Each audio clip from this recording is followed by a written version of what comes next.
Olá, bom dia a todas e todas, bem-vindos de volta à disciplina Teoria do Direito.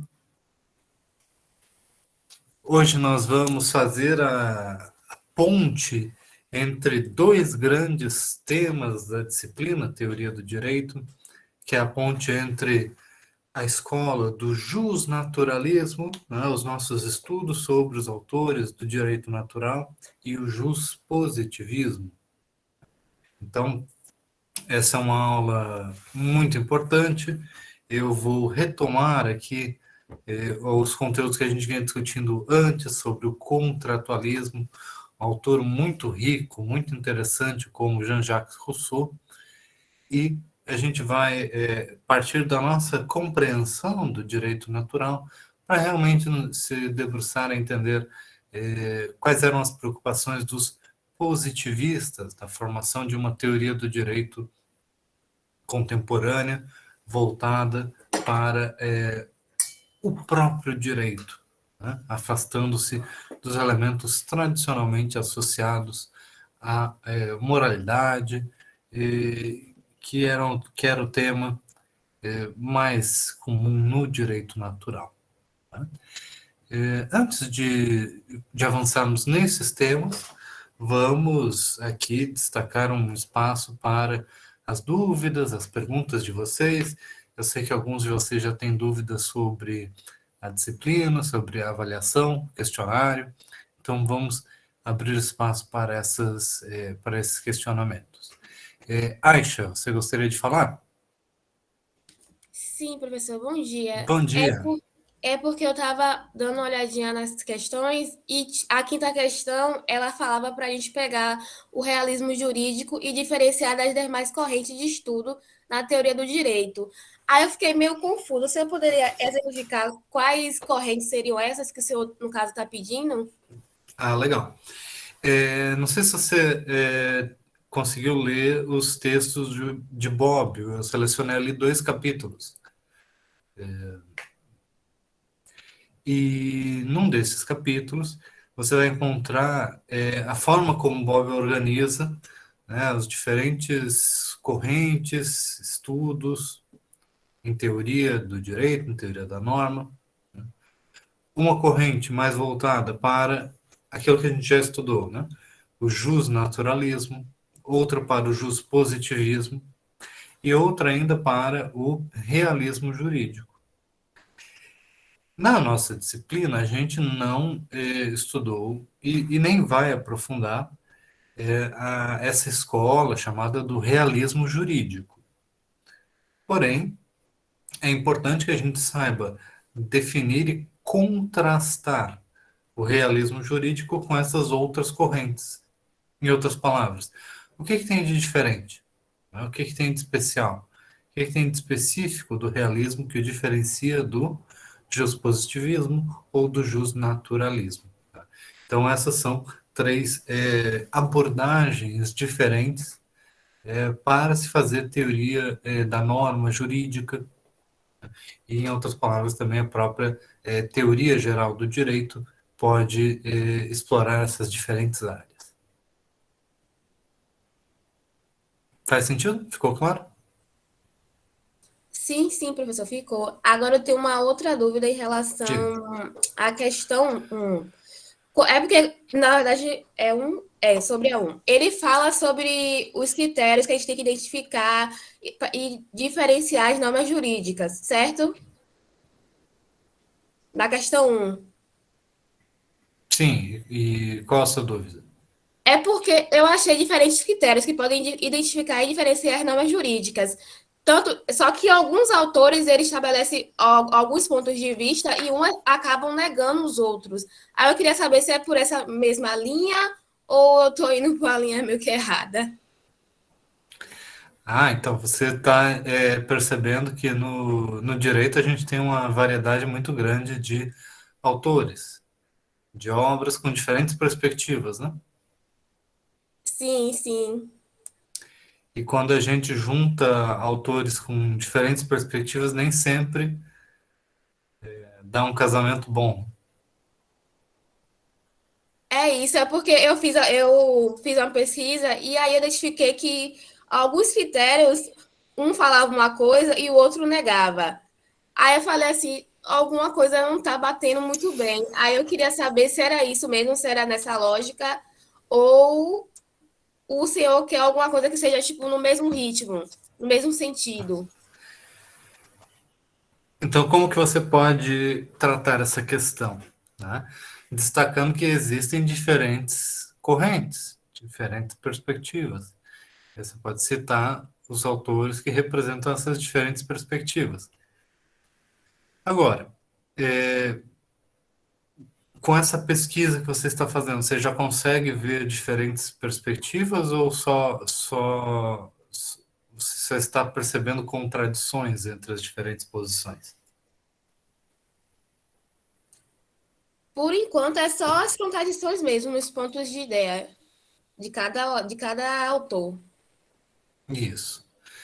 Por isso que eu passei aqui no material do Bob, que eu sugiro que antes de fazer uma pesquisa mais ampla, você já tenha dominado bem aquele conteúdo. Não é muito extenso o material, né? São capítulos curtos. E ali você vai ver que nós temos uma discussão sobre os critérios que caracterizam uma norma jurídica. Para alguns, realmente, para uma norma ser jurídica, ela precisará ser justa. Para outros, para que uma norma seja jurídica, ela precisará ser coercitiva. Para outros ainda, a norma jurídica ela precisa estar vinculada a um Estado, uma autoridade legítima, entendeu? Então existem diferentes perspectivas na definição da norma jurídica. É importante que a gente reconheça essas diferentes perspectivas como parte de diferentes escolas. Então, o texto do Bob, eu acredito que vai lhe ajudar a organizar esse conteúdo, entendeu?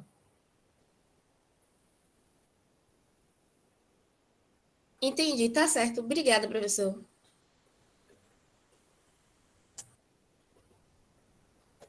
Estão acompanhando, gente? Foram úteis essas questões para vocês? Olá, Cecília. Sim, professor. Professor, Pode falar. rapidinho, na verdade, qualquer coisa eu pergunto para o senhor depois, mas se eu pudesse pedir para você por e-mail referências outras sobre um tema em específico, porque eu tenho muita dificuldade de encontrar, não é muito minha área normalmente direito, então eu não sei muito onde procurar referências que sejam, sabe, respeitadas, assim, para eu acabar não escrevendo algo que não seja correto. Ah, verdade. Então você aponta para um fato que é o seguinte, ó. Quando a gente pesquisa, né, nas nossas fontes na internet, tem muito material e no direito mesmo tem cada vez mais material de qualidade assim, vamos dizer, né, nem tão não, algumas coisas são melhores, outras não são muito boas, né? Então a gente pode se orientar por alguns critérios, tá? Aí, dependendo do tema, você pode me mandar um e-mail, eu vou tentar responder. Eu imagino que seja relacionado ao verbete também, né? Caso não seja, também a gente Isso, pode. isso mesmo. Qual que é o seu tema? É coerção. Ah, sim, sim. Então, Esse aí é eu. um. Desculpa, pode falar. Não, não, é que esse é um tema muito valorizado pelo positivismo e pelo realismo, tá? São duas, só que em perspectivas diferentes. O positivismo na sua dimensão da coerção legal e o realismo da sua dimensão da coerção factual, né? O que eu sugiro fortemente para vocês é que antes de fazer uma pesquisa mais vasta pela, pela infinitude de materiais que vocês encontram na internet, garantir que vocês já leram os materiais da disciplina, que são no nosso curso, que não são muitos e é de propósito, isso são alguns poucos materiais que vocês têm que dominar. E aí depois fica mais fácil. Tá? O Bobbio é um autor muito útil nesse sentido, né? Não é todo mundo que gosta, mas ele é um autor dos que tem alto nível, né? De muita qualidade, ele é um autor bem didático. De qualquer forma, se você me mandar um e-mail, eu dou uma olhada em outras referências para você. Tá? Ou pode colocar no fórum também. Só Obrigada, posso pessoal. demorar alguns dias para responder. Marceli, bom dia, bom dia. Você não está podendo usar o microfone, é isso? Eu posso olhar aqui no chat. Tem uma dúvida em relação ao texto de Kelsen.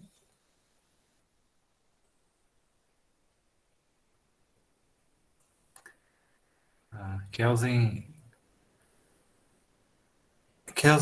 é ótimo para nos gerar esse tipo de dúvida, né? Porque temos vamos dizer assim, essa dúvida aqui é sobre uma passagem do texto, né? Ó, quando ele fala, abre aspas, uma norma só entra mesmo em vigor depois de um ato de vontade, cujo sentido ela constitui. Ter deixado de existir. Tá? Às vezes a redação da frase fica nos ajuda a nos confundir, né? Uma norma só entra mesmo em vigor depois de o ato de vontade ter deixado de existir. Acho que essa é a parte mais importante. Então, Kelsen, nesse contexto, não sei se a sua dúvida é mais em relação ao significado dessa frase ou o contexto geral, tá, do que ele está falando, mas Kelsen está apontando aqui para o processo de criação de normas jurídicas. Tá? E como que o processo de criação de normas jurídicas ele já tem uma linha temporal, já tem uma complexidade típica no sistema jurídico que diferencia uma norma jurídica no sistema positivo de uma mera manifestação de vontade do poder soberano, do poder político. Em outras palavras, ele está trazendo uma abordagem mais complexa do funcionamento das normas jurídicas do que os autores anteriores, seja do justnaturalismo, seja mesmo do positivismo nascente do século XIX, né? Que a gente também não explicou ainda muito bem, né? Então, como você pode perceber, tem algumas dúvidas que estão vindo, mas de assuntos que a gente ainda vai explorar um pouco mais. Mas tudo bem, até o final do semestre, espero que a gente tenha, né, resolvido todas essas dúvidas. Tá? Veja, Kelsen aqui, como a gente vai ver ao longo dessas próximas aulas, tá? Ele está superando uma coisa que era tradicional na teoria do direito até a sua época, de vincular a formação da norma jurídica a uma manifestação de vontade.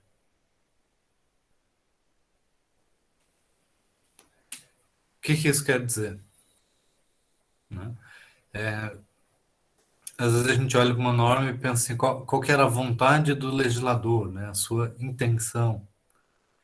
Só porque quando a norma, é isso que ele está dizendo, quando a norma entra em vigor, esse ato de vontade necessariamente já está no passado. A suposta vontade de quem fez a norma, qual que era a intenção do legislador. Você tinha um governante, veja só, um decreto de um presidente da República é uma norma jurídica. E o presidente da República é uma pessoa. E a norma jurídica que ele faz, um decreto, ela vai entrar em vigor depois de um momento formal. Para a gente entender o significado da norma jurídica, um decreto presidencial, a gente deve usar um método jurídico de interpretação dessa norma, de como que ela se encaixa dentro de todas as demais normas do ordenamento jurídico brasileiro, por exemplo?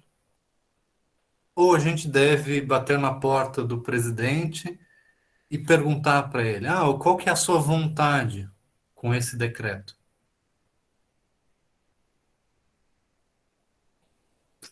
Achei engraçado achei engraçado o exemplo? O que que esse exemplo nos diz? Quem é que está acompanhando aí e consegue explicar o que que esse exemplo nos diz? Basicamente, a gente tem que se basear no que já foi dito pela lei, o que está escrito nos decretos, do que apenas na vontade daquele legislador. Porque a partir do momento que a lei foi colocada, ela já é superior à pessoa que o colocou. É mais ou menos isso? É mais ou menos isso. Tá? Então, em linhas gerais, você tem razão.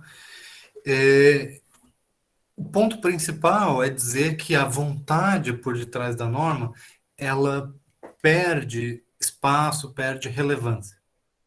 A partir do momento que uma norma surge no mundo jurídico, ela vai funcionar, ela vai ser conhecida, ela vai ser operacionalizada pelos métodos do próprio direito positivo. E não mais por aquela expressão de uma vontade subjetiva. Ainda que, do ponto de vista político, tem uma pessoa por detrás dessa norma fazendo a norma. Mas a norma, ela não mantém em si a vontade subjetiva da pessoa que fez a norma. Faz mais sentido agora? Aí sim, seria a mesma ideia de quando de quando o positivismo supera o direito natural, mesmo tendo sido criado, tendo base no direito natural. Seria tipo isso, né? Agora você está pensando numa relação de superioridade ou Não de de superioridade, autonomia? mas no sentido de, tipo, quando a gente viu nas aulas passadas, o direito natural, ele se dava como base, mas a partir do momento que se criava o direito positivo, ele existia por ele mesmo, não mais dependendo daquela ideia de que o direito estava inato, mas agora pelo aparato jurídico, de estar escrito ali, ser determinado, ser válido. Entendi. Isso é uma analogia, é uma boa analogia. Porque daí, nesse sentido, o ente político é que ocuparia o espaço nessa analogia do que era o direito natural, não é isso? Tá? Então, o ente político, de certa forma, ele tem um papel de criador das normas, mas uma vez que as normas são criadas, as normas elas vão ser conhecidas, compreendidas, aplicadas pelos critérios jurídicos e não políticos. Faz sentido isso?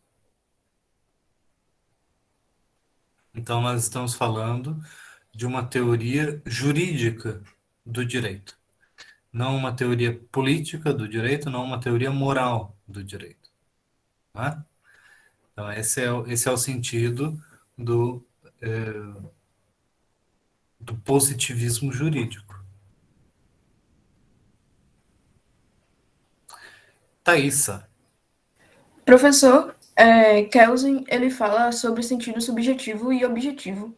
Você poderia dar uma clareada no a diferença, assim? Ainda ficou um pouco confuso. tá, me traz algum elemento do contexto em que ele fala sobre isso. Explica um pouco mais de onde que surge a sua dúvida. Ele traz, acho que é um tópico mesmo falando sobre isso, que existe o sentido subjetivo do ato e o sentido objetivo do ato. Aí pelo que eu peguei, assim, eu entendi que o sentido subjetivo seria o sentido entendido pelas outras pessoas. E o objetivo seria o que realmente esse ato queria demonstrar. Eu fico um pouco confuso.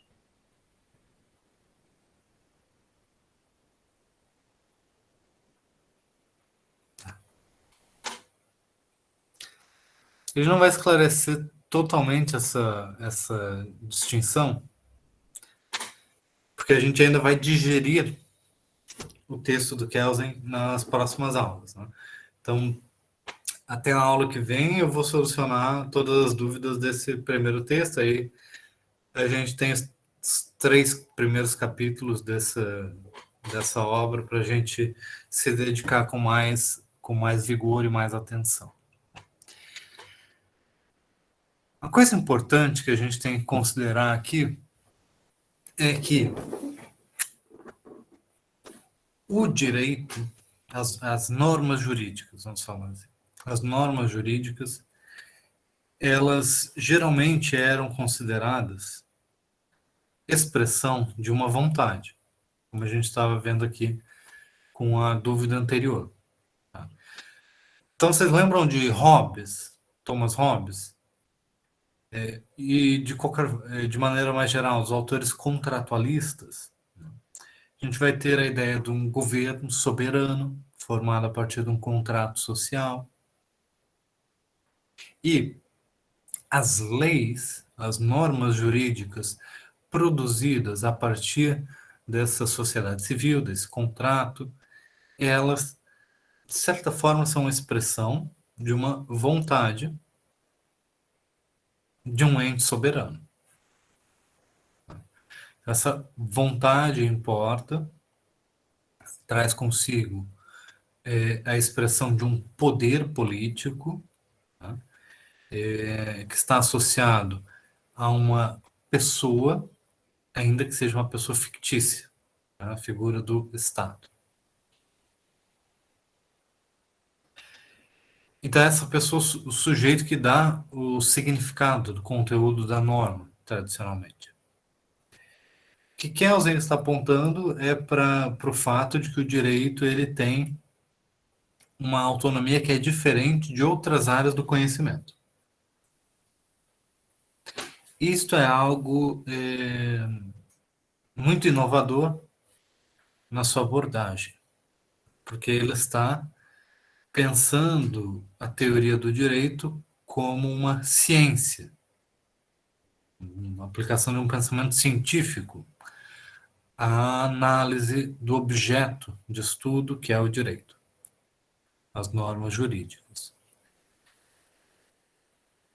Só que o direito ele tem uma característica particular, peculiar, que é o seguinte: para os objetos naturais que os cientistas estudam,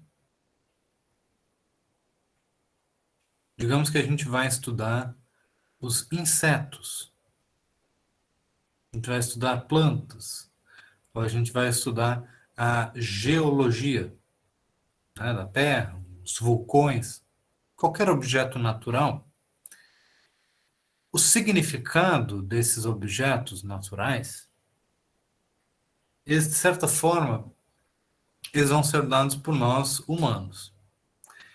A gente não pergunta para os objetos naturais o que eles querem, qual que é a vontade deles, ou o seu próprio significado, o que eles pensam disso. Não é mesmo? Existe uma diferença entre o humano e o natural nesse sentido. Tá? Mas o direito, ele constitui um objeto de estudo muito particular, muito peculiar. Porque uma norma jurídica, por definição, ela expressa um significado. Kelsen dá o exemplo de um testamento. O testamento ele diz o que deve ser feito com tal coisa. E o testamento é uma expressão de vontade. Né? qual era a verdadeira intenção de uma pessoa antes de fazer um testamento é uma coisa. A vontade que o testamento expressa é outra já. Essas coisas podem coincidir mais ou menos, mas elas são diferentes. E você que está estudando direito, ao estudar o testamento enquanto uma norma jurídica, vai tentar analisar o significado naquela expressão da intenção verdadeira do autor ou da implicação jurídica da norma. Você vai buscar um sentido objetivo.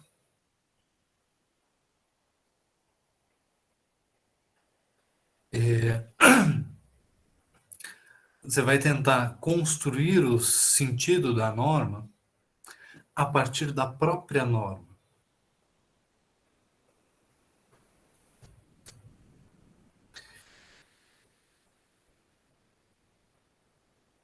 Em outras palavras, a norma jurídica, diferente de outros objetos do mundo, do estudo das ciências, ela tem um caráter autoexplicativo.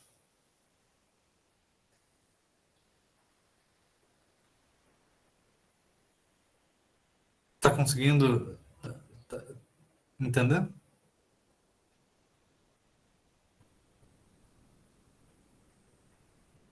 Tá um pouquinho confuso ainda, mas estou tentando. É.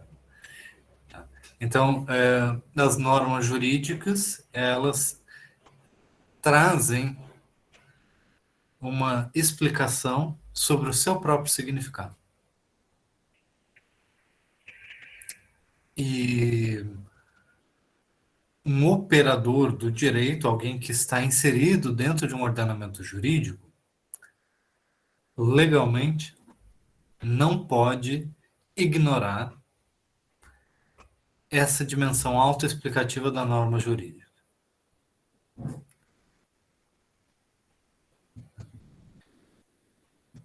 Então, isso faz parte da ciência do direito conseguir identificar os elementos autoexplicativos das normas. Vou dar um exemplo bem concreto. Tá?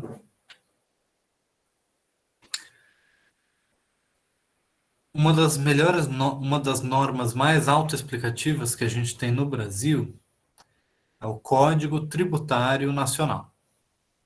A gente tem várias que poderiam servir de exemplo, mas essa é uma boa norma porque, eventualmente, vocês vão estudar direito tributário. E aí eu imagino alguns de vocês, meu Deus, direito tributário, que coisa chatíssima, né? Mas o direito tributário, ele tem uma qualidade nesse sentido, de direito positivo. Porque o Código Tributário Nacional, ele tem alguns artigos, ele é uma lei, tá? Só para deixar bem claro, uma lei, e essa lei tem determinados artigos explicando o que significam as palavras que estão na própria lei. Então, no Código Tributário Nacional, nós temos tributos, taxas, contribuições, tem diversos termos. E a gente pode se perguntar, pode fazer como muitos de vocês, assim, né?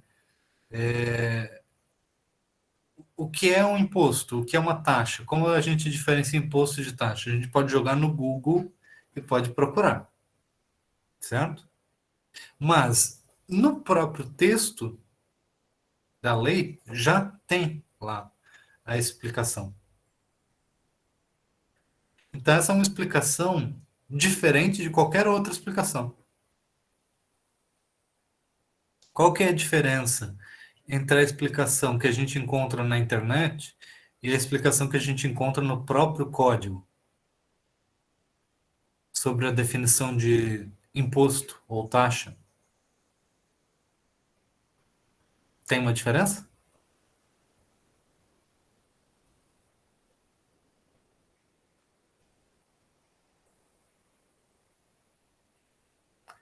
Então aqui a gente está apontando por fato de que o direito ele pode ser autoexplicativo. Ele é autorreferenciado. Ele traz consigo uma explicação acerca do próprio significado, do próprio conteúdo. Então, essa explicação seria o sentido objetivo? Isso aí. Agora faz bem mais sentido. Então, o sentido subjetivo estaria relacionado não ao que cada pessoa acha, né? Mas a vontade por detrás da criação da norma. Mas como a gente já viu na pergunta anterior, essa vontade por detrás da norma, ela perde relevância e significado a partir do momento que a norma é constituída, que a norma se insere dentro de um ordenamento jurídico, dentro de um conjunto de significados que vão estar associados a outras normas, a ela própria. Então, o método de identificação do significado das normas jurídicas vai ser encontrado nas próprias normas jurídicas. Vocês estão concordando com essa visão?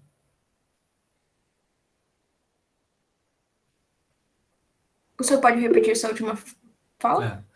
Então, o método da gente conhecer o significado das normas jurídicas vai se encontrar no estudo das próprias normas jurídicas. Certo, obrigada.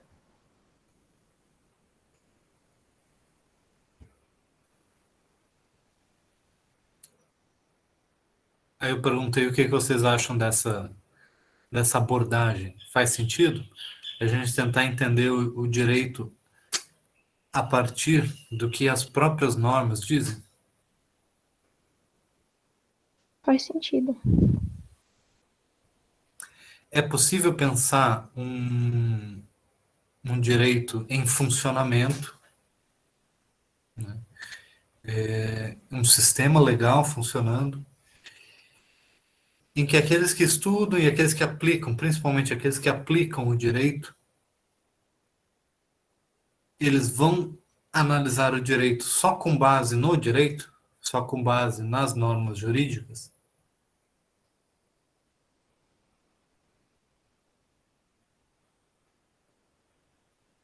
Eu acho que para fim de estudo até dá para a gente se basear mais. Mas na prática acaba entrando outros fatores, né? Não tem jeito.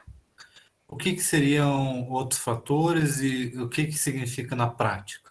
O que é isso na prática? Qual que é o diferencial da prática? A prática que eu falo é, por exemplo, uma condenação, uma sanção, coisas assim, uma determinação jurídica, um ato de coerção, como o Kelsen coloca no texto. E eu acho que entram outros elementos que a gente observa, por exemplo, esses fatores da vida da pessoa que consideram, como a pessoa era antes, o que motivou ela aquilo e tudo isso, que às vezes está na norma e às vezes não está. E fica cabido ao legislador não, ao juiz, no caso, determinar se ele acha menos ou mais pior, no caso. Então você vê que a norma jurídica ela pode apontar para a realidade. Ela pode dizer assim, juiz, observe as características psicológicas do sujeito, por exemplo. Mas quando o juiz está observando características psicológicas do direito, ele está virando as costas para o direito, abandonando completamente o direito, indo para a psicologia, ou ele, ao fazer isso, ele está exatamente aplicando o direito? O que você acha? Eu acho que ele tem que aplicar, ele não pode virar as costas e fazer o que ele quiser. Tem um pouquinho do caráter, assim, vamos dizer, subjetivo dele próprio, do jeito dele analisar, acaba tendo uma pitada disso, mas ele também não pode dizer, vou fazer do jeito que eu quiser e dane-se o direito.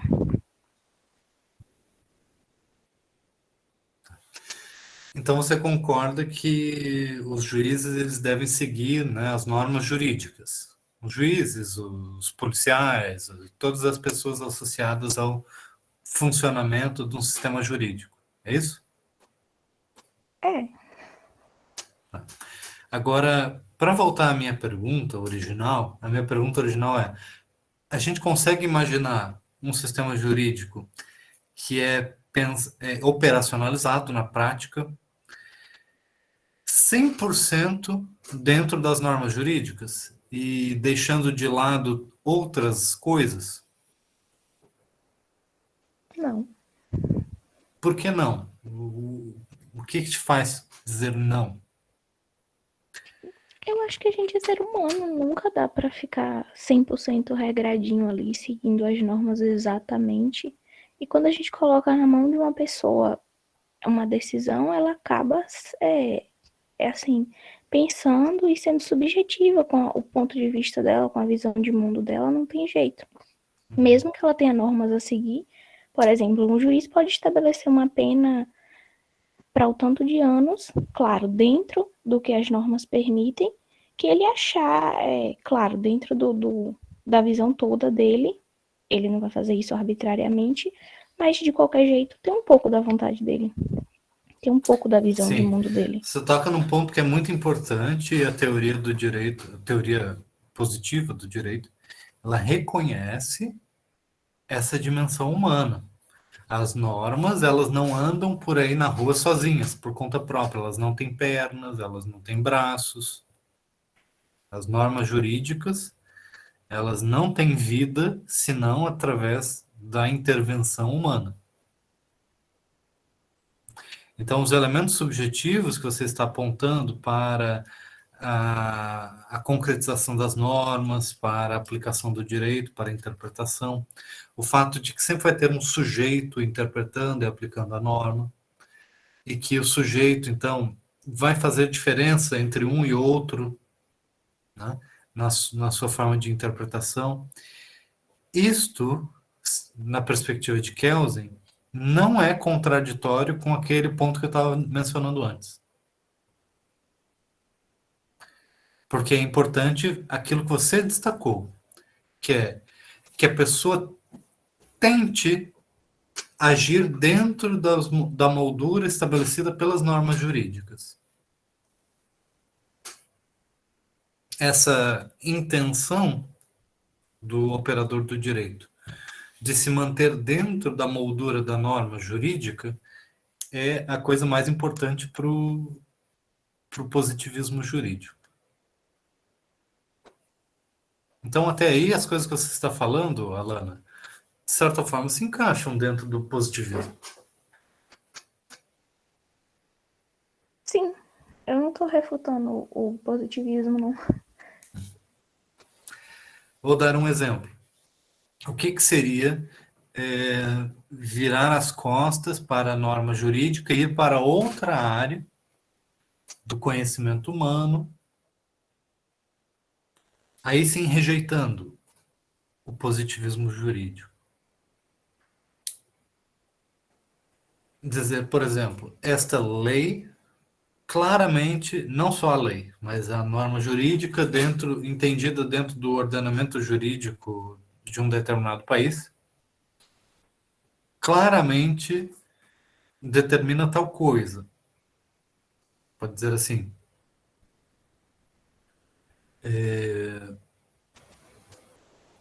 o Código Tributário Nacional, para manter aquele exemplo que eu dei, né,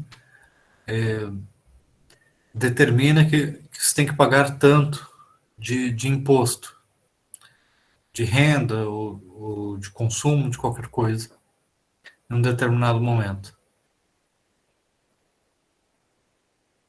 Aí o fiscal da Receita chega no momento de aplicação da norma e diz assim: imposto é roubo, eu acho cobrança de imposto imoral, não vou aplicar a norma jurídica. Ele está fazendo isso evocando um lema político-moral. Político/moral.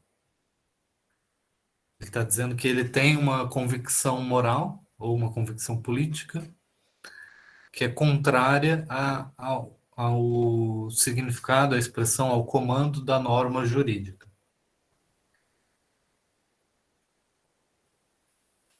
Então, ele, aqui nesse sentido, ele rejeita o positivismo jurídico, ele está dizendo que uma convicção moral deve estar acima da normatividade da lei, da norma jurídica.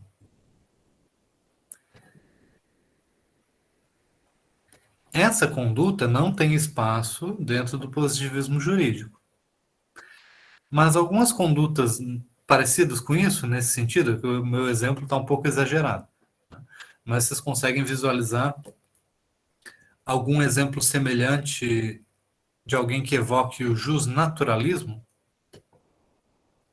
direito natural, contra as leis? Não entendi, professor, se você puder repetir.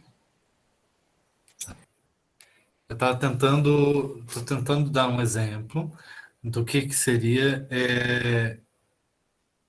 virar as costas para o justpositivismo. A gente estava conversando ali, a Lana estava apresentando argumentos de por que ela achava que não era possível um direito funcionando de maneira puramente jurídica.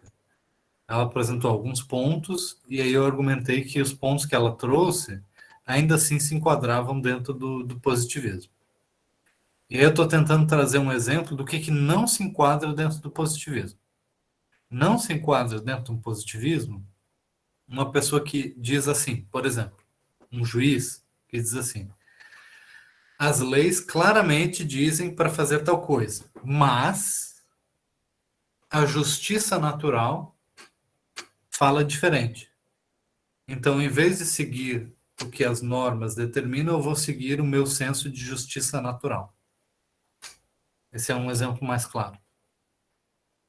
Faz mais sentido agora? Sim, mas a pergunta que o senhor fez foi para a gente tentar realizar mesmo o pensamento com o justnaturalismo, foi isso? O direito natural? Vamos dar um passo atrás. Deixa eu me arrumar aqui primeiro. Vamos lá. Vamos dar um passo atrás e vamos voltar. Vamos retomar a aula anterior que a gente estava tendo sobre Rousseau. Vocês leram o Contrato Social? Pelo menos o primeiro livro, aqueles capítulos. Tá? Quem é que gostou de Rousseau? Quem é que gostou ou quem é que não gostou? Quem é que tem uma opinião sobre contrato social? Eu não gostei, porque a gente tem outra visão quando estuda ele aleatoriamente na escola. E aí, quando a gente vai ler, ele não é bonzinho. Você não gostou de ter tido sua expectativa frustrada? Isso, não foi nem do texto. Eu não gostei de ter minha expectativa frustrada, no caso. Tá. Geralmente a gente não gosta de ter a nossa expectativa frustrada, né?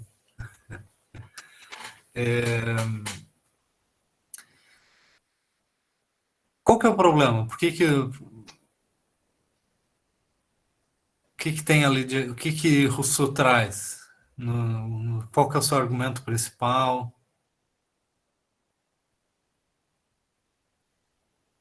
Não, é porque quando a gente estuda ele na escola, sem propriamente as pessoas entregarem uma obra para a gente ler dele com as palavras dele, pintam ele de uma forma, vamos dizer assim, ai meu Deus, ele é o mais bonzinho entre os três, é o que pensa no povo e dá o poder para o povo. Quando a gente vai ler a obra dele, ele pensa assim no povo como uma fonte de poder, mas é de uma forma muito mais sistematizada e não dessa forma assim, tipo, ai, o povo é tudo, é maravilhoso, entrega o poder para ele. E não é assim que pintam ele antes, né? Aí você vê assim, essa diferença é meio traumatizante. Mas peço para que vocês não fiquem muito traumatizados com esse processo. Esse é o processo de aprendizagem num nível avançado, né? Então, vocês lerem as coisas nas fontes, né, originais, vocês irem para os textos de verdade, se debruçarem sobre um conhecimento que vai além do que as pessoas falaram. Né? Claro que a gente está aqui no processo de diálogo, né? Então eu estou trazendo aqui os livros para vocês, os materiais, mas ao longo dos próximos anos vocês vão sentir a autonomia de vocês crescendo bastante do ponto de vista da leitura, do ponto de vista da compreensão dos conceitos. Né? Então a gente vai superar o Rousseau bonzinho e o Hobbes mauzão, né? Não é mais ou menos assim a expectativa? E vamos Isso. observar por que os dois fazem parte da mesma corrente de pensamento justnaturalista. Por que a gente pode caracterizar o Rousseau como um justnaturalista? Me ajudem a responder essa questão. Eu vi que vocês estão botando questões no chat, gente, e eu não estava vendo o chat, porque o chat estava parado lá para cima para mim, eu perdi todos os comentários de vocês, tá? Então, eu estou vendo aqui que tem vários comentários agora e eu não vi nenhum deles.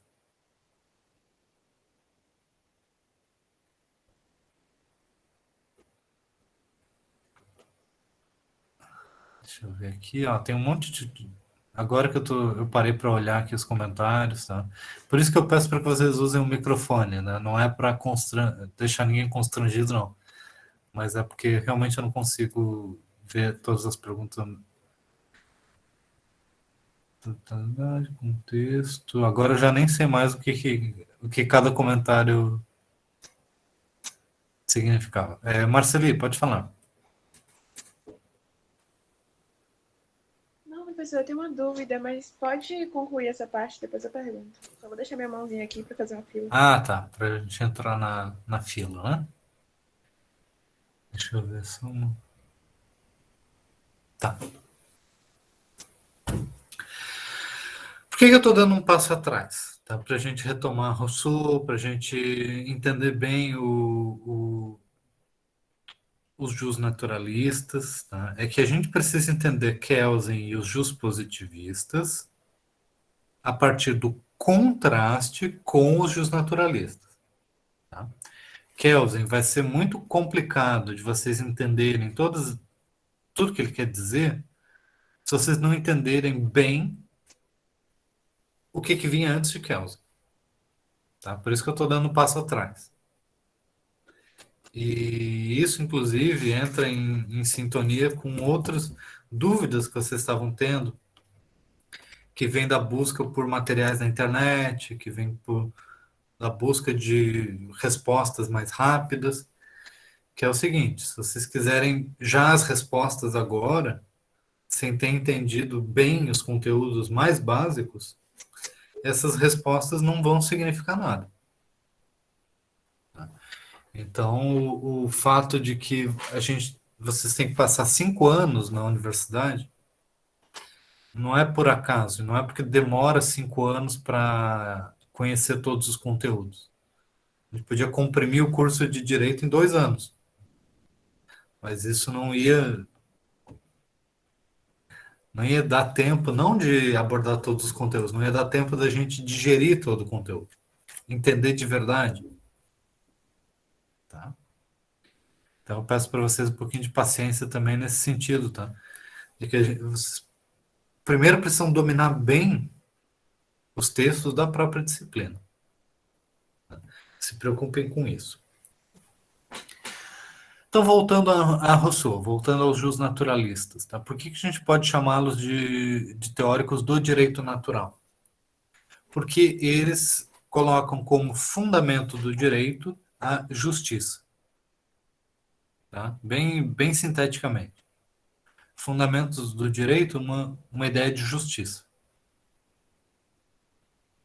Uma justiça que decorre da natureza humana e não do próprio direito positivo.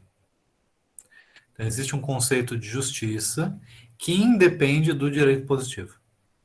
Isso é bem importante. Hobbes é uma coisa um pouco híbrida, né? Porque ele tem uma concepção justnaturalista, mas ele vai dizer que como justo é cumprir o pacto, aí, depois da existência de um pacto, o direito positivo e a justiça vão se misturar. De qualquer forma, tá? Rousseau traz o conceito de vontade geral. Quem é que aqui entendeu o conceito de vontade geral? Quem é que se sente seguro para falar sobre o conceito de vontade geral? Alguém se sente seguro? Tá? Eu vou inverter a pergunta e dizer assim: quem é que achou difícil? Seguro é muito forte, né? Quem é que não se sentiu muito seguro em definir vontade geral? Quem é que acha ainda um pouco... Fernanda, comenta aí um pouco sobre a sua... O que você sentiu em relação à vontade geral? Bom dia, prof. Dá para ouvir? Sim. Vou falar um pouco do que eu compreendi. Ele traz a vontade geral como em uma situação onde, vamos supor, todos vão ter o acesso à informação, ao conhecimento do que está acontecendo. Em determinado momento, você vai ver que vai existir um consenso de determinado aspecto, que é o que vai ser melhor para o geral. E aí, nisso, ele separa até da vontade de todos. Que a vontade de todos é mais quando você olha para o individual. Tipo, fulano A tem a vontade disso aqui, é ele como particular. A vontade geral, não. A vontade geral é uma coisa que é meio que olhando... Vamos pensar aqui, vou fazer uma analogia, um quebra-cabeça. Quando você olha para a peça, você está pensando na vontade de todos. Quando você olha para o quebra-cabeça formado como um todo, você tem essa ideia da vontade geral. A vontade geral nos leva não para o indivíduo nas suas razões particulares, mas para a humanidade, as razões universais. Mais ou menos isso que você quer dizer? É tipo isso. Cecília. Na verdade, só para complementar o que a Fernanda falou, eu entendi a vontade geral como meio que um substrato das vontades individuais, sabe? O que é? Como assim, substrato? Tipo, O temos solo? vários diferentes pensamentos individuais de uma população, mas a gente vai meio que unindo isso aí tudo e tem sempre um laço em comum, entendeu? E eu acho que esse laço em comum é onde entra meio que o contrato, sabe? De certa forma. Se esse laço em comum for a capacidade que todos os seres humanos têm de usar a razão para decidir as coisas moralmente, eu acho que a gente está no caminho certo. Agora, se o laço em comum das pessoas for a ganância, aí já Isso, não, só né? que pelo que eu, assim, justamente por isso que a vontade geral, para ele, funciona, né? Porque a pessoa, quando ela vai pensar sobre si mesma, ela vai pensar no todo. Então, é mais ou menos assim, não? Como assim, pensar no todo? Tipo, eu não sei como explicar isso sem me embolar. Eu tô tentando, mas vamos lá. Tipo, se tem uma noção de vontade que é fundamentada em uma maioria, tipo, não na maioria em si, mas nesse substrato, né, que eu estabeleci, vamos dizer assim. Não, eu estabeleci, né? Pelo que eu interpretei do que Rousseau estabeleceu. Se existe um substrato e eles são vários diferentes. Desculpa, tá tendo obra aqui do lado. Vários diferentes pensamentos individuais que juntam em um pensamento complexo de uma vontade geral, que é no caso. Quando uma pessoa que é submetida a isso, né, compactua com isso, ela, ao pensar na sua própria vontade, vai pensar no todo, porque eles estão contractuando com a vontade geral, pelo que eu entendi. Então, no final do dia, se a gente pensar não na ganância, mas vamos pensar em uma coisa mais como o egoísmo, que ele cita em algum ponto do processo. Se a pessoa pensa de forma egoísta, esse é seu egoísmo, por estar sendo submetido e contractuado de uma vontade geral, vai se transformar em uma certa forma em um senso de justiça. Pelo que eu estou captando da leitura, sabe? E ao meio que entrar nesse senso de justiça, ele vai finalmente sair do bendito do estado da natureza, que é o tema do negócio todo. Não sei se me fiz entender. Então, Não a sei se gente entendi tá... certo também. Isso. Faz parte desse processo também, a gente não tem muita certeza. E tudo bem, né? Tudo bem não ter certeza sobre as coisas. Tá? A gente também não pode ter expectativa de aqui no primeiro ano da graduação já ter certeza de todas as coisas. Tá? Então, vamos lá. Em relação a esses autores, a Rousseau, a gente pode sintetizar aqui que existe uma discussão na base de tudo, né, quando a gente discute vontade geral, esses conceitos, tá? É uma discussão de teoria da justiça. Rousseau está preocupado em definir o que é objetivamente justo. E a vontade geral é esse critério de justiça.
Tive uma pequena queda.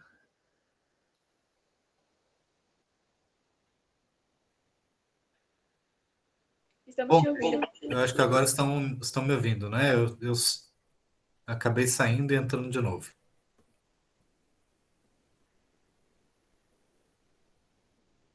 Agora eu perdi os comentários de vocês. Não foi nada demais, não, professor. A gente pensou que a nossa internet que tinha caído. Isso, tá, legal. Então eu estava falando que o conceito de vontade geral, em Rousseau, é uma tentativa de estabelecimento de uma teoria da justiça. Vocês concordam comigo? A vontade geral é justa, não é? Agir de acordo com a vontade geral é agir de acordo com a razão. Mas não a razão calculista, não a razão assim do tipo, eu preciso ganhar tanto para conseguir algo. Né? Não a razão nesse sentido calculista. A razão no sentido universal. A razão no sentido de o que é fazer a coisa certa. Aí a Janaína está comentando ali, por isso é diferente da vontade de todos, né? Como é que a gente diferencia, Janaína? Vontade de todos, vontade geral. Por que é diferente?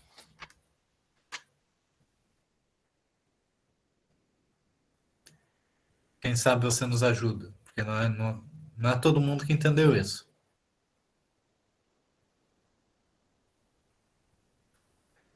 Então, a vontade de todos pode ser simplesmente a união de vontades particulares.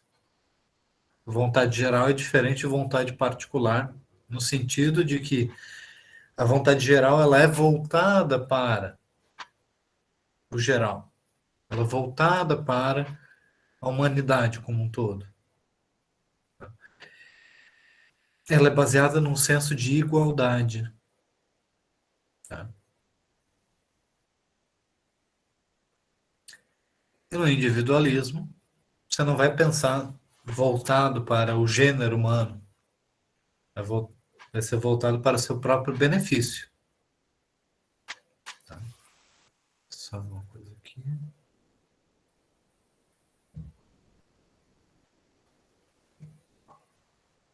Ó. O individualismo geralmente não pensa com razão, e aí não é justo. Tá?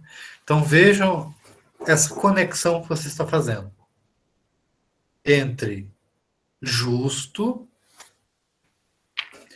racional, moral. Estamos juntando esses elementos, né? Todo mundo aqui concorda que Rousseau, através do conceito de vontade geral, ele está unindo esses elementos?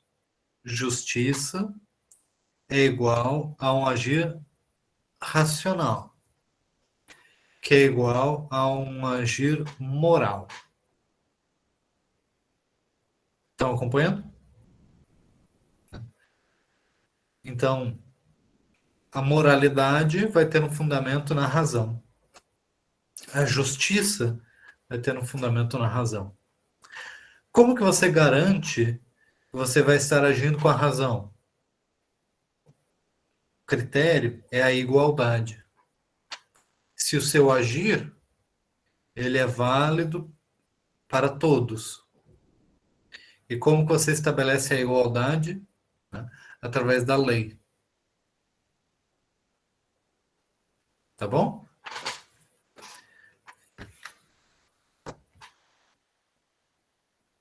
Estão acompanhando, né?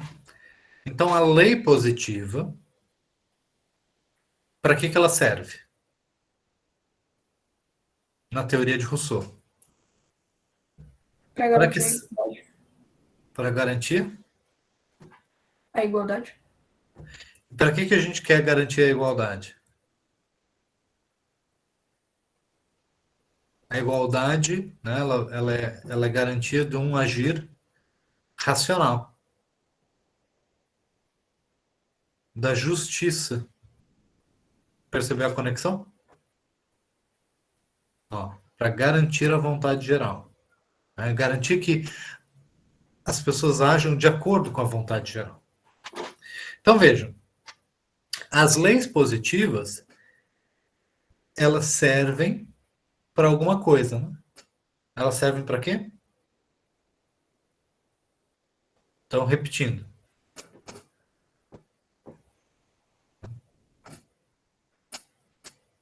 As leis positivas em Rousseau, elas vão servir para o estabelecimento da justiça. Então, antes de se pensar no funcionamento das leis positivas, o que há de mais fundamental é uma teoria da justiça. Estão acompanhando isso? Tá? Sim.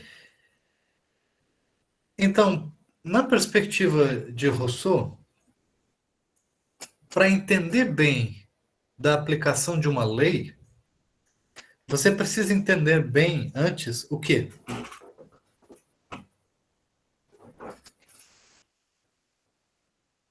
Você precisa entender de justiça. Concorda? E a justiça você aprende, né, como? O que faz uma pessoa agir, né, dentro da teoria de Rousseau? Né? Não estou falando nada dos dias de hoje. Dentro da teoria de Rousseau, o que faz uma pessoa agir moralmente?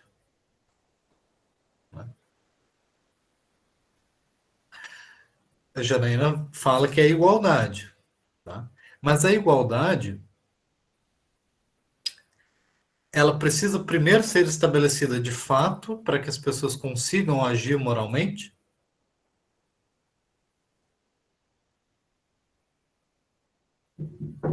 A igualdade também é uma ideia que está na mente das pessoas. Então, ao agir conforme essa ideia, você já está agindo moralmente. Concorda, Janaína?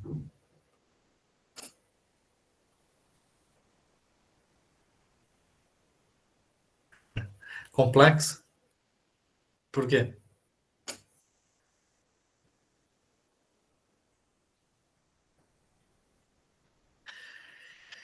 Então, gente, vocês não é por acaso que é um autor que gera um pouco de estresse, né?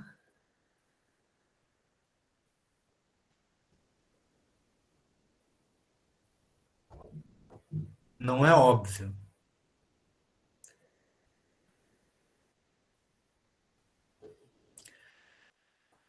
Thaísa, pode falar. Professor, no caso, agir moralmente, segundo Rousseau, seria agir baseado na igualdade ou na razão? Ou seria a mesma coisa? Agir baseado na igualdade é agir pensando de uma forma que seja compatível com a igualdade de todos.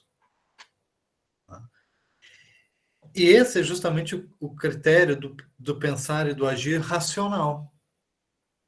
Porque o ser humano racional, segundo Rousseau, tá? É aquele que vai agir exatamente de acordo com um critério de igualdade válido para todos. Então, o agir racional, o agir moral, tem o mesmo significado. Agir conforme a vontade geral e agir de acordo com a justiça é a mesma coisa. Agir de acordo com a justiça e respeitar a igualdade de todos é a mesma coisa. Então, um autor que nos gera bastante confusão, a princípio, tá? Rousseau faz parte desse processo. Mas vocês têm que entender que tudo vai se voltar para a mesma ideia. De que razão, moral e justiça fazem parte do mesmo fenômeno. É a mesma questão. Todo mundo entendeu até aqui, né? Então, para Rousseau, razão, igualdade, justiça, moral, faz tudo parte da mesma coisa, da mesma questão, que é o fundamento do direito. O fundamento do direito é a justiça, o fundamento do direito é a moral, o fundamento do direito é a razão. Tudo isso está na base da ideia do direito. É aquilo que legitimamente cria obrigações. É aquilo que legitimamente cria deveres. Então, quando Rousseau fala que não é a força que cria a obrigação jurídica, é esse senso de justiça. É a justiça que vai criar a obrigação jurídica e não a força. Tá? Diga. Professor, uma pergunta. Quando o senhor fala em normas positivas, seriam as normas estabelecidas pelo Estado? Isso. Ah, pronto. Obrigada. Então, a Marceli ali coloca, né, como que se aprende a agir de acordo com a justiça? Tá? Dentro da filosofia de Rousseau, né, através da filosofia moral. Tá? Então, aprender a agir de acordo com a justiça é aprender a agir moralmente. Todo mundo entendeu isso? Tá? Então, eu vou destacar aqui, dentro da perspectiva justnaturalista, aprender a agir de acordo com a justiça é aprender a moral. Quem pensa moralmente age de acordo com a justiça. Certo? Tá. A gente deu todo esse passo atrás para vocês entenderem. E Paulo pergunta: a moralidade não está ligada às leis divinas? Para Rousseau, a gente nunca está falando sobre os temas em si. Eu não vou aqui dizer o que é a moral, ou o que é o direito, ou o que é não sei o quê. A gente está sempre localizando a discussão com base nos autores. E para Rousseau, qualquer discussão sobre leis divinas está muito distante, está por detrás da ideia de razão. Então, o fundamental ali é a ideia de moral racional. Tá? O pressuposto é que qualquer divindade é também um ser racional. Então, racionalidade e Deus é a mesma coisa. Então, ele fala somente da racionalidade.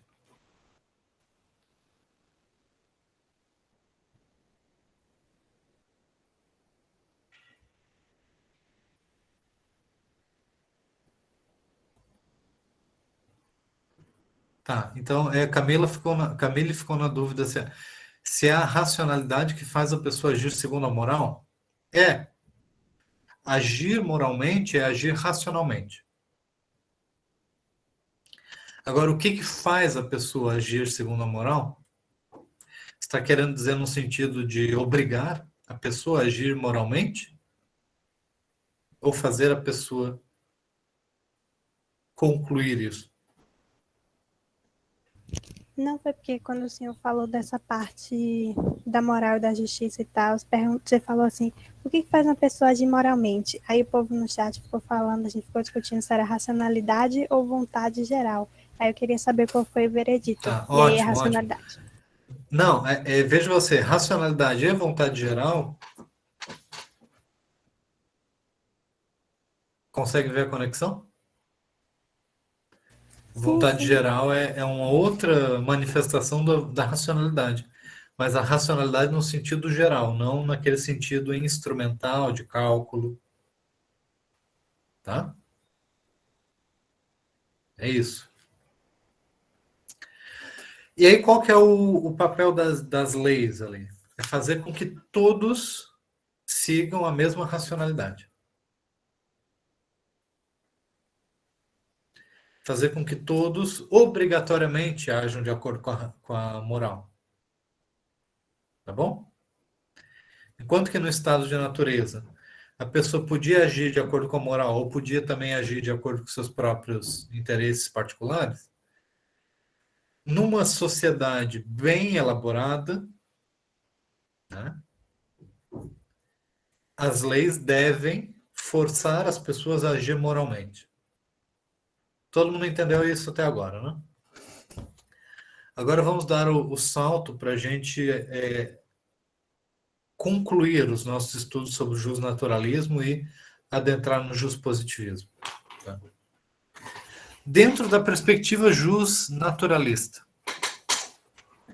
dentro da perspectiva de Rousseau,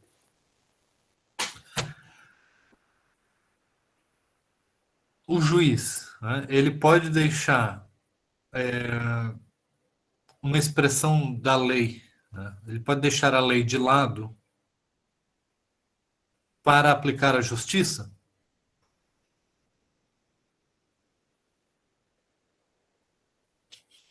Ué, e aí?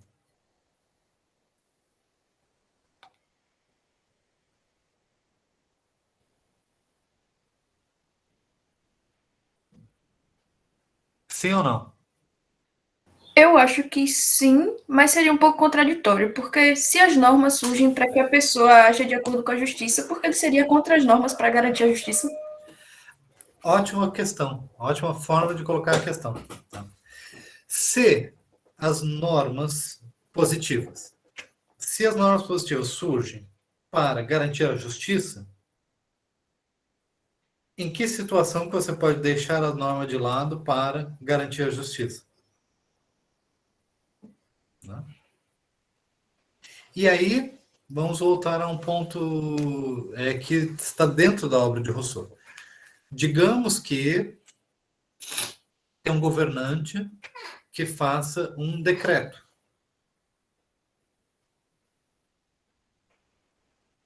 Só que aquele decreto ele não está baseado na vontade geral, ele está baseado na vontade particular do governante. Esse decreto é uma norma jurídica. Mas a gente pode visualizar uma situação em que essa norma jurídica seja deixada de lado para garantir a justiça?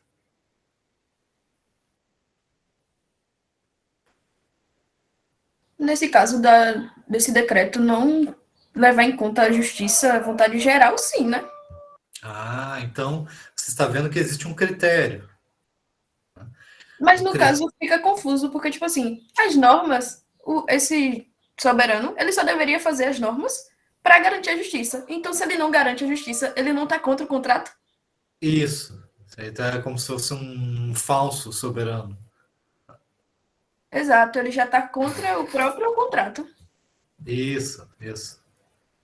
Então quer dizer que as próprias pessoas que exercem as funções de governo podem agora estar agindo fora do ideal de justiça.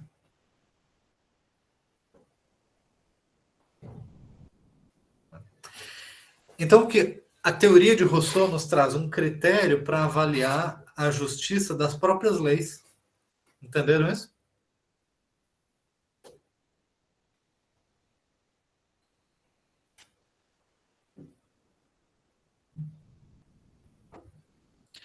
Então, eu vou usar a vontade geral como um critério de justiça, independentemente das leis. As leis precisam servir à justiça, e não o contrário. Entenderam essa relação? A justiça é mais importante do que as leis. Esse é o ponto que a gente precisa sintetizar aqui.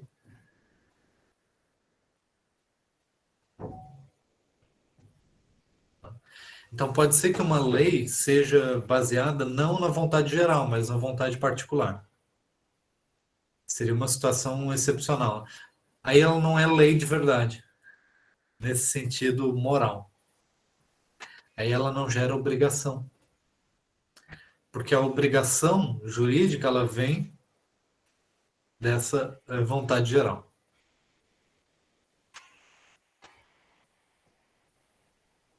Mas nesse caso, professor, a gente está pensando só numa concepção justnaturalista, né? Isso, De que a isso. justiça importa mais do que a lei. Porque acho Isso. que para os positivistas é meio que ao contrário. Aí vocês percebem como que fica difícil operacionalizar o direito com base nessa concepção? Porque aí, diante de cada lei, diante de cada decreto, diante de cada norma jurídica, sempre vai existir a possibilidade de se questionar a moralidade ou a justiça por detrás da lei. Será que essa lei está de acordo com a vontade geral? E aí, se a pessoa argumentar que a lei está em contrariedade com a vontade geral, aí é o senso de justiça, de acordo com a vontade geral, que vai predominar sobre a lei. Concorda? Aí o Paulo coloca aqui no chat, cada um vai ter o seu próprio senso de justiça. Para Rousseau, o senso de justiça tem que estar baseado na vontade geral, igualitária. Então, todo ser humano deveria ter o mesmo, deveria chegar à mesma conclusão. Assim como todo ser humano deve concluir racionalmente que 2 mais 2 é 4, todo ser humano deve concluir racionalmente o que é a justiça. Né? Então, nesse sentido, é uma teoria bem otimista, né, sobre a capacidade humana de reconhecer a justiça. Toda essa concepção de teoria do direito, ela é aquilo que Kelsen vai buscar rejeitar, superar. Percebem agora? Kelsen está buscando deixar para trás essa discussão justnaturalista. Ele vai dizer assim, não, a gente agora vai estudar as normas jurídicas, né, de acordo com o significado objetivo, superando aquela ideia de vontade, né, analisando a norma jurídica pelos seus próprios critérios de validade e não de acordo com o ideal de justiça. Ficou mais claro agora? Então a gente teve que consolidar bem o que é a ideia de um direito baseado na justiça Vocês viram? Um direito baseado na justiça, né, pensado naqueles moldes de Rousseau.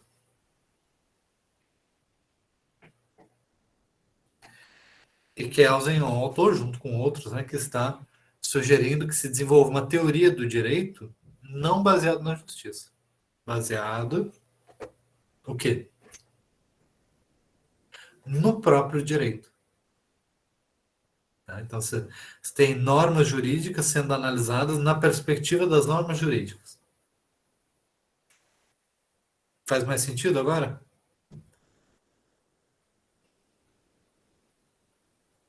Certo? Então, eu peço para que vocês, até semana que vem, leiam o primeiro e o segundo capítulo da Teoria Pura do Direito, de Kelsen. Aí a gente vai conseguir agora, dando as costas para o justnaturalismo, adentrar na teoria pura do direito de maneira mais minuciosa e detalhada. Digam, pode fazer perguntas agora. Vamos lá. Rapidamente. Professor, eu tenho uma dúvida em relação ao dicionário, se duas equipes podem trabalhar sobre o mesmo Sim. tema. Pode. Também eu peço indicações ao senhor sobre o tema monarquia, se o senhor poderia indicar livros, autores. Tá. Me manda um e-mail, por favor.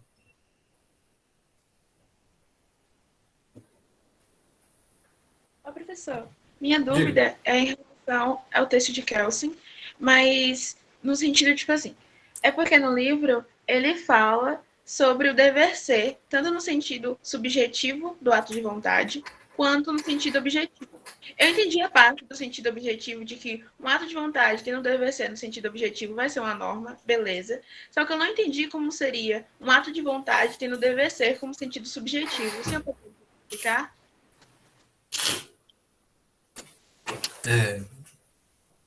Desculpa, acho que eu me perdi um pouco aqui na sua pergunta. Agora de novo. Isso. No texto, ele coloca o dever ser em dois sentidos.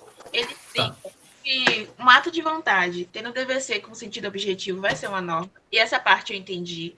Só que ele fala também que tem como um ato de vontade ter o dever ser no sentido subjetivo. E eu não entendi como seria esse ato de vontade com dever ser no sentido subjetivo. Eu queria que o senhor pudesse exemplificar. Pode ser? Tá, um ato de vontade com dever ser subjetivo, tá? O Kelsen está, nesse primeiro capítulo, preocupado em contrastar o jurídico do não jurídico. É assim que a gente deve ler toda essa análise inicial dele. Isso significa que o mesmo ato que a gente reconhece no mundo, o mesmo ato, ele tem diferentes dimensões. Não sei quem é que gosta de fofoca. Tá? Mas imaginem uma fofoca de vizinhas que olham para ou amigas ou coisas assim, né? As pessoas que vão acompanhar um casamento. E aí as pessoas têm várias opiniões sobre por que as pessoas estão se casando. Qual que é a intenção daquele sujeito ao casar com aquela moça? Eu acho que a intenção dele é dar um golpe do baú, é ganhar uma vantagem, é entrar para aquela família. A intenção subjetiva de um indivíduo. No entanto, quando ocorre a cerimônia e as pessoas se casam, juridicamente, a intenção de cada um ali, objetivamente, era constituir um matrimônio. Isso tem uma expressão jurídica que independe das vontades subjetivas naquele campo das intenções, do que cada um queria. Quando a pessoa diz assim, você aceita se casar com a outra, você está fazendo uma expressão da vontade mas essa vontade, num sentido jurídico, possui um significado bem específico, que não tem a ver com a vontade naquele sentido do que a pessoa realmente quer. Quais são os seus sonhos, quais são as suas aspirações. Então, do ponto de vista das relações humanas, podem existir deveres de reciprocidade baseados na vontade subjetiva, mas que não tem a ver com o direito, não tem a ver com essa esfera jurídica. Então, quando a gente entra num relacionamento, num casamento, a gente espera uma relação recíproca de afetividade, né? De dedicação um com o outro. Mas isso está no campo do subjetivo, isso está no campo das obrigações, mas obrigações assim morais ou emocionais, afetivas, humanas, e não jurídicas. Entendeu? Então, Kelsen está diferenciando o que é o jurídico do não jurídico. E eu acho que você está identificando questões que não são jurídicas. Tá? Ô, professor, acho que minha dúvida Sim. é mais porque, tipo assim, ó, eu tinha entendido que dever ser significava ser norma, entende? E da mesma forma que o ato de vontade deve significar ser. Então, quando ele Sim. chegou e disse assim, dever ser é o sentido subjetivo de um ato de vontade que intencionalmente visa a conduta de outro, mas que não necessariamente é objetivo, e não sendo objetivo não é uma norma, eu fiquei, meu Deus, não entendi nada. Entendeu? Mas ótimo você destacar isso. Tá para a gente esclarecer que existem normas que não são jurídicas. Tá bom? Tipo de religião, moral, essas coisas? Isso. Ou mesmo as normas de um relacionamento humano. Como essa que eu estou mencionando aqui. Você quer ter um relacionamento bom com a pessoa, você precisa estabelecer normas, que obviamente não são jurídicas, mas vai estabelecer o que cada um deve fazer em relação ao outro. Né? E essas são normas, mas não são normas jurídicas. São normas que vão ser importantes para aquelas duas pessoas. Então, no caso, quando ele falou que o dever ser, para ser uma norma jurídica, teria que ter um sentido objetivo, é basicamente isso. Quando um dever ser tem um sentido objetivo, ele está designando uma norma jurídica. Mas o dever ser, quando tem um sentido subjetivo, seria uma norma, mas não uma norma jurídica, é isso? Isso. Beleza. Obrigada. Tá bom. Últimas perguntas, gente.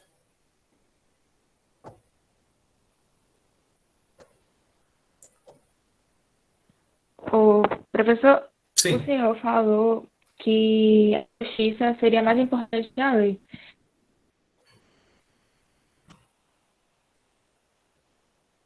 Mas eu não sei se eu li errado. Quando a gente estava falando Eu lembro sobre de ter Rousseau, visto né? lá na parte de Rousseau, para Rousseau, né, no caso, que ninguém seria superior à lei. Eu fiquei confusa nisso.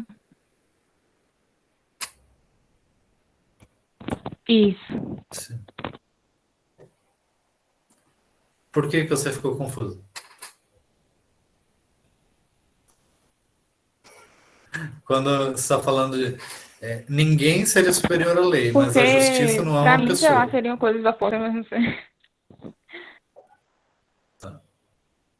Então Entendi.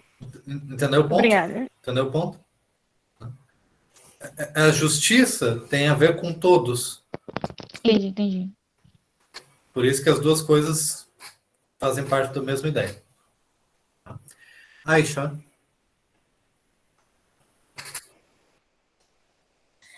É que o senhor estava falando, abordando o conceito de teoria da justiça, e eu lembrei que tem uma questão no questionário sobre isso. E aí ele pede para a gente diferenciar a teoria da justiça com a teoria do direito. Quando o senhor fala teoria do direito, é a teoria geral do direito ou a teoria pura do direito, como o senhor abordou aqui agora? Bom, rapidamente, eu peço para que você busque a resposta sobre isso no Bobbio, naquele capítulo em que ele diferencia, tá? Positivismo, naturalismo e realismo jurídico. Ali você vai, relendo esse capítulo, você vai encontrar a questão. Tá? Fernanda, só para a gente encerrar. Oi, prof. É uma pergunta rapidinha. É que um amigo meu, ele queria perguntar isso, mas ele está sem microfone. Ele queria saber se a gente se tem que botar todas as fontes, assim, até os sites, nas referências do verbete. Sim, sim. Isso é importante. Certo, obrigada. Tá bom, gente. Conseguiram avançar agora no conhecimento de vocês com essa aula? Estão sentindo progresso? É isso. Espero que vocês retornem semana que vem com a leitura de Kelsen, tá? Mais avançada, porque aí sim a gente vai se dedicar a... Semana que vem tem aula? Não sei, se for feriado não tem, né? Mas é a próxima aula. Tá? Na próxima semana de aula, nós nos encontramos tirando todas as dúvidas e analisando o texto de Kelsen, tá bom? Então tá, até mais, um abraço.